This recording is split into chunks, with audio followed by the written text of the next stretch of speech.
Hariom, Vanakkam, bonjour à tous.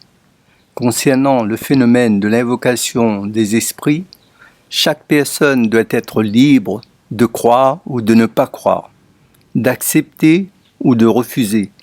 Il ne faut pas que ceux qui sont adeptes de cette pratique cherchent à influencer les gens à accepter quelque chose qui pourrait peut-être devenir une source de problèmes insurmontables et ingérable dans leur vie quotidienne. Autant que le phénomène de l'esprit peut donner satisfaction à certains, il ne faut quand même pas oublier que cela a également engendré beaucoup de problèmes et de traumatismes chez beaucoup de personnes et les a malheureusement même poussés à changer de religion pour échapper à ce genre de phénomène, ce qui est vraiment triste. Et c'est la raison pour laquelle je fais ces émissions, je fais de la communication pour pouvoir permettre à tous ceux qui sont dans ce genre de situation inconfortable puissent trouver une solution à leurs problèmes. Om Shanti.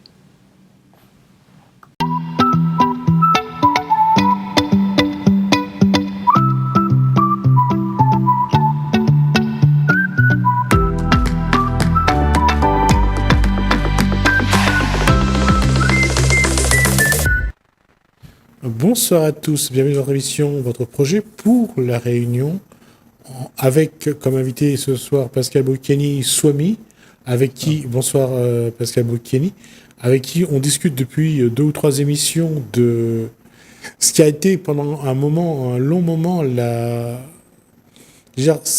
on parlait pas de ça, ou alors on parlait de manière à... Pourquoi on avait honte de parler de l'esprit du trans à La Réunion? Oui, parce que ça subit déjà une influence du point de vue de jugement aussi des autres religions. Tout le monde, on voyait ça comme, à l'extérieur de l'hindouisme, on voyait ça comme quelque chose soit de démoniaque, etc., tout ça. Mais c'est un côté positif et négatif. Et c'est pourquoi, maintenant, dans cette émission, nous commençons déjà par beaucoup de témoignages, sans avoir de préjugés, sans jugement pour qui que ce soit. Alors, il ne faut pas chercher la conclusion d'une émission là-dessus, parce que j'ai eu aussi des réticences à pouvoir parler de tout ça. D'abord, il y a une grande réflexion avec les gens, comment aborder cette émission, qu'est-ce que ça pourrait aussi déclencher, parce que c'est facile, je veux dire, ça chauffe les esprits des êtres humains, le fait de parler de ce sujet, c'est très épineux. Et c'est le paradoxe, quand on voit l'évolution. Avant, on parlait de l'esprit chez les Malbars. Après, on a découvert que chez les Arabes, chez les Malgaches, il y avait aussi du trans. Et on a vu du trans également dans les autres religions, où les gens sont assez facilement dans cette posture d'être en transe.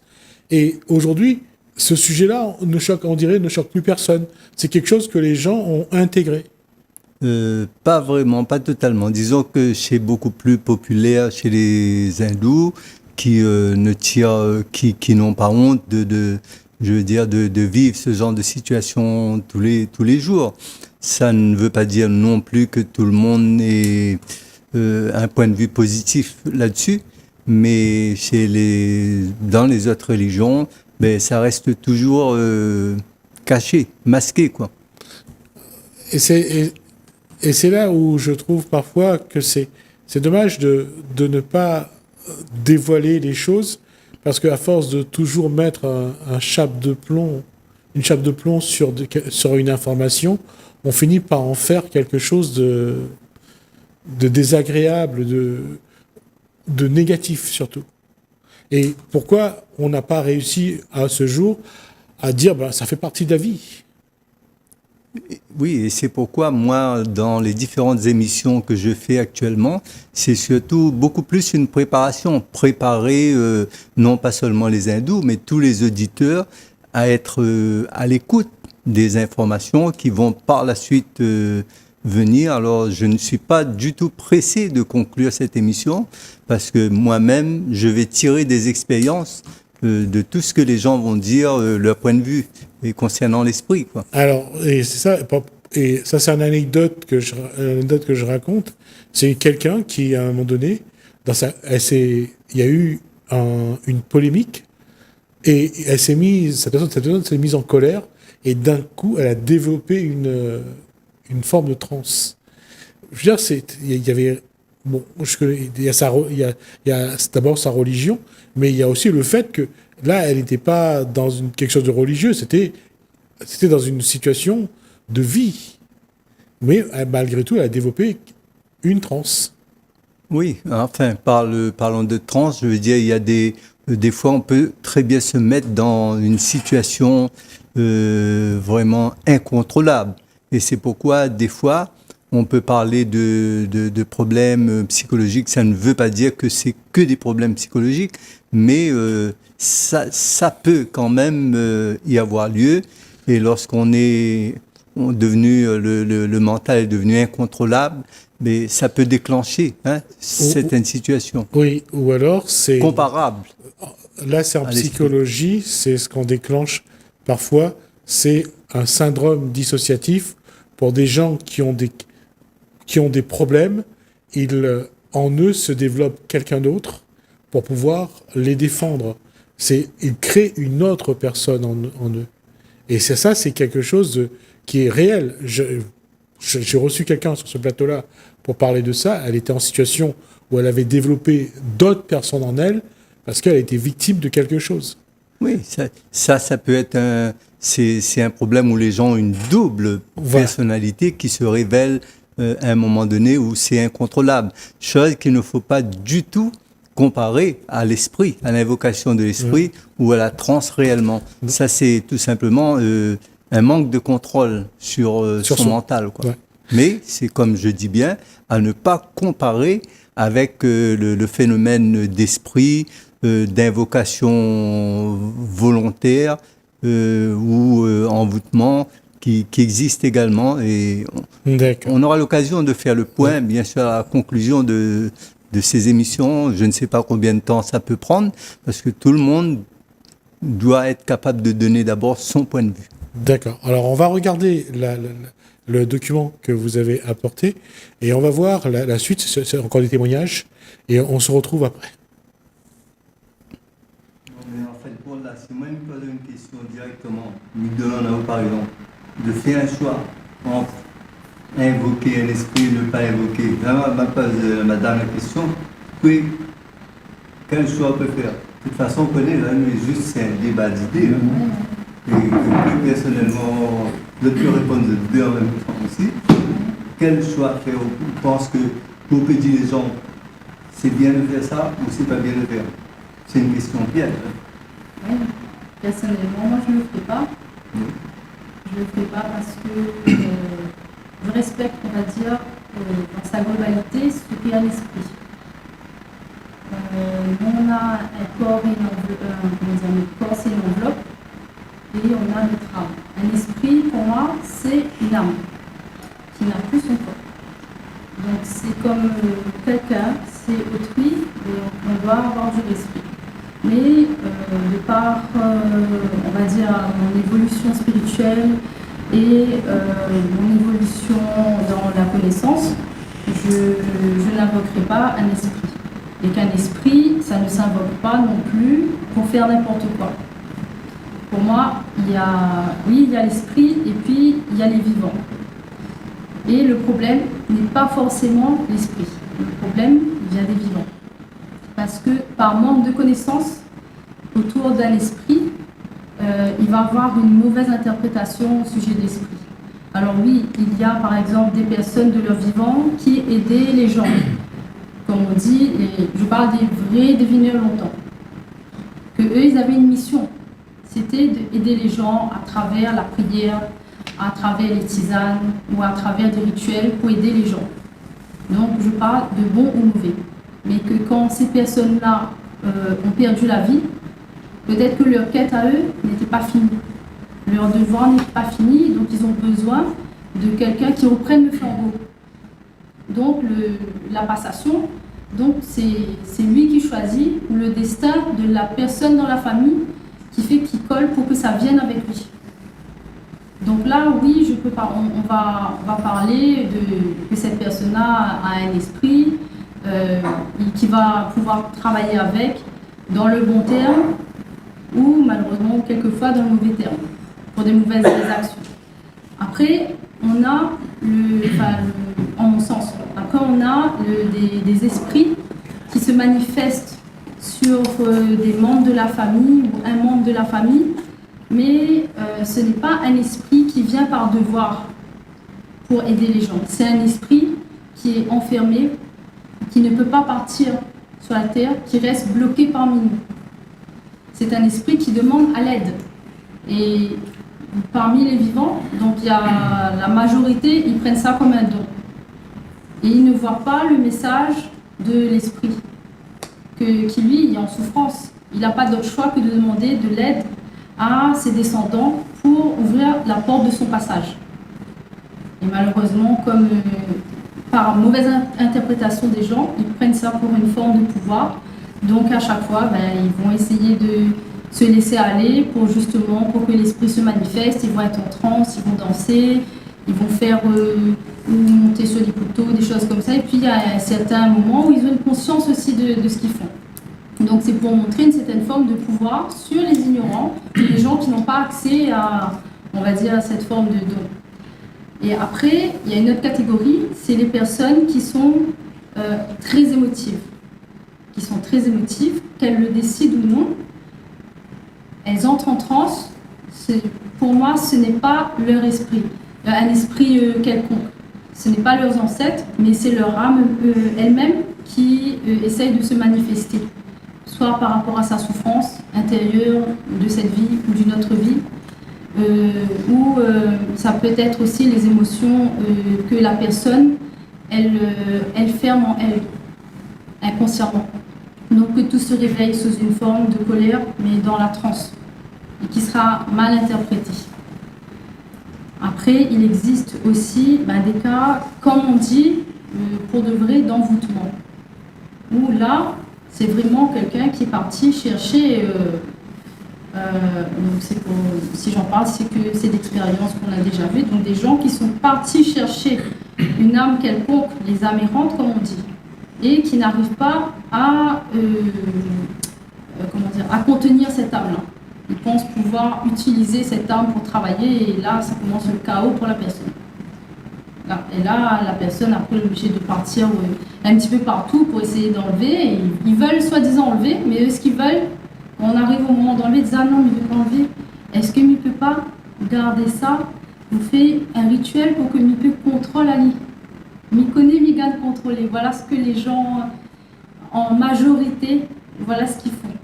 Et tout ce qu'ils font avec, après, ça va être, comme on dit, des parapompes en sanskrit. Donc parapompe, c'est quoi? C'est des mauvaises actions, des péchés. Sans connaissance, ils vont utiliser des esprits pour faire des rituels. Et un esprit, ce n'est pas Dieu. Un esprit, il va donner la connaissance que lui-même il a acquise de son vivant à son hôte. Donc, s'il a une connaissance limitée, donc quand il va se manifester sur le corps de quelqu'un, c'est sa connaissance à lui qu'il va transmettre. Alors que Dieu, lui, il nous offre toute la connaissance qui a été révélée à travers les écrits par des sages. Donc c'est ce qui perdure depuis X siècles. Des livres qui ont plus de 5000 ans, donc les Sarastans, etc. C'est vrai qu'à La Réunion, on reste très traditionnel et on se dit plus traditionnel qu'en Inde. Alors, c'est pas de faire une comparaison entre en Inde et nous, parce que l'Inde aussi a évolué. Le problème, c'est que nous, avec 300 ans d'écart, de coupure avec les textes sacrés et les pratiques et les cultes de village, d'où nos ancêtres venaient, on a un grand manque de connaissances accrues, compté du copier-coller qu'on fait avec nos voisins de Maurice, qui n'ont pas les mêmes ancêtres que nous. Nous, nos ancêtres à La Réunion, pour une plus grande majorité, elle vient du Tamil Nadu. À Maurice, leurs ancêtres, ils proviennent de l'Andhra Pradesh. Ce sont les Télougous. Donc c'est la voie lunaire. Nous suivons le système solaire. Les traditions ne sont pas la même. Je parle bien de traditions. Traditions ne sont pas écrites dans les textes sacrés. Traditions étaient créées par l'homme en fonction de nos pratiques, de nos croyances.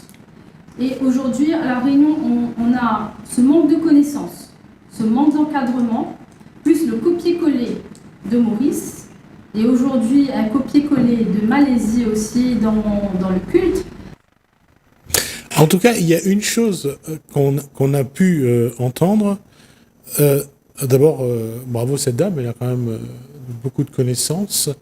Mais pour l'instant, si on écoute, on n'a pas encore trouvé vraiment, nous, à La Réunion, en tout cas, les Réunionnais d'origine indienne ne savent pas trop sur quel pied danser, finalement. Oui, pas encore, mais ça viendra. Je veux dire, à la fin, il ne faut pas du tout que les gens sont excités, se pressent pour pouvoir découvrir quelque chose. En fin de compte, c'est un enrichissement. Le fait que beaucoup de personnes donnent des points de vue totalement différents et peut-être contradictoires, ça enrichit, en fin de compte, la connaissance de tous ces gens. Oui, mais ça laisse aussi, ça a eu le cas depuis bien des décennies. Il y a aussi ceux qui font un peu tout et malheureusement parfois un peu n'importe quoi. Et maintenant, on ne peut pas, vous savez, quand vous arrivez, vous foutez un coup de pied dans une fourmilière, les fourmis vont de partout, ils vont mordre tout le monde. C'est pas ce que nous voulons faire. C'est avec beaucoup de communication, de respect, s'il y a certaines choses à améliorer, qu'on va pouvoir le faire, et c'est le but de cette émission. Swami, est-ce que les Réunionnais d'origine indienne qui pratiquent la religion de leurs ancêtres, est-ce qu'ils ont vraiment envie de savoir c'est quoi un esprit, qu'est-ce que cet esprit apporte, est-ce que cet esprit est un esprit qui est perdu et qui cherche de l'aide, est-ce qu'ils ont envie d'apprendre, de connaître et de faire l'effort justement de découvrir cette façon de voir les choses? Tous les gens ont envie de connaître, de découvrir. Malheureusement, dans tout ça, ce qui les gens ne veulent pas, c'est tout simplement qu'on bouscule un petit peu leur train de vie, leur pratique religieuse, et ça fait mal. Hein? Oui, mais c'est parce que souvent, surtout dans les années 70, avant les années 70 et d'ailleurs après les années 70, ça restait du folklore. L'esprit, c'était un petit peu quand on appelait l'esprit, on montait sur le couteau. C'était un petit peu le moment où ça vibrait dans le groupe, où les gens avaient envie de bien voir, entendre ce qu'a dit l'esprit. Ça relevait plus du folklore que de la pratique cultuelle. Mais disons tout simplement qu'à vue de l'extérieur, les spectateurs qui ne sont pas pratiquants, etc., ont une appréhension différente, un point de vue différent. Mais pour les gens, les filles, les gens qui pratiquent tout ça, ils voient dans tout ça un côté sacré. Et ce n'est pas moi, bien sûr, qui suis là pour prouver le contraire. Il y a, bien sûr, toujours un côté sacré à ce genre de pratique. Mon but, ce n'est pas de la réformer, ce genre de pratique qui existe depuis des milliers d'années, mais c'est surtout d'apporter un peu plus de lumière et de dire à tout le monde qu'il y a des choses qu'on a besoin d'améliorer, et j'expliquerai bien sûr au cours de ces différentes émissions dans quelle voie nous devons y aller. Et quand je dis, ça ne veut pas dire moi devant, tout le monde derrière, ça veut dire moi ensemble avec tout le monde, avec une très grande fraternité, quoi. Et encore une fois, comme je dis, et cette dame, quand elle explique, elle dit aussi il faut avoir envie de prendre les connaissances, de découvrir, de chercher ces connaissances-là. Et je reviens à ma question de tout à l'heure. On ne peut pas dire, d'une part, que les connaissances ont été transmises, ce n'est pas le cas, et aujourd'hui, il faut aller chercher ces connaissances-là. Et est-ce que le Réunionnais d'origine indienne a envie de rentrer dans cette... d'aller chercher le livre, de lire, de découvrir, de comprendre, parce que c'est un vrai travail. Et quand je dis c'est un vrai travail, je pense que le swami que vous êtes, c'est ce que ça veut dire. C'est un travail de fond qu'il faut faire. Il faut recouper les informations. Alors maintenant, c'est pas parce qu'on a soif qu'on sait vraiment automatiquement où prendre l'eau. Vous avez les choses changent, se modernisent. Par exemple, vous prenez une fontaine à eau. Maintenant, avec les fontaines à eau, ça ne fonctionne plus de la même façon. Il y a une sécurité dessus concernant l'eau chaude. Eh bien, si vous ne montrez pas aux gens comment faire pour enlever la sécurité pour que l'eau puisse couler, les gens ils vont pas savoir, quoi. Ça veut dire qu'il y a des gens, comme c'est mon cas actuellement, d'ouvrir les portes pour que la communauté et la population aient une appréhension vers la connaissance, vers la sagesse et vers l'information. Oui, vers l'information, parce que on voit aujourd'hui, quelle que soit la religion, quelle que soit l'histoire, il y a toujours un moment où on a l'impression que, je dis pas qu'on a menti, mais qu'on a on a dit des choses pas comme c'était, pas comme on aurait dû les dire. Parfois, c'est avec une volonté de bien faire, avec une bonne intention, mais malgré tout, on a travesti l'histoire, on a menti.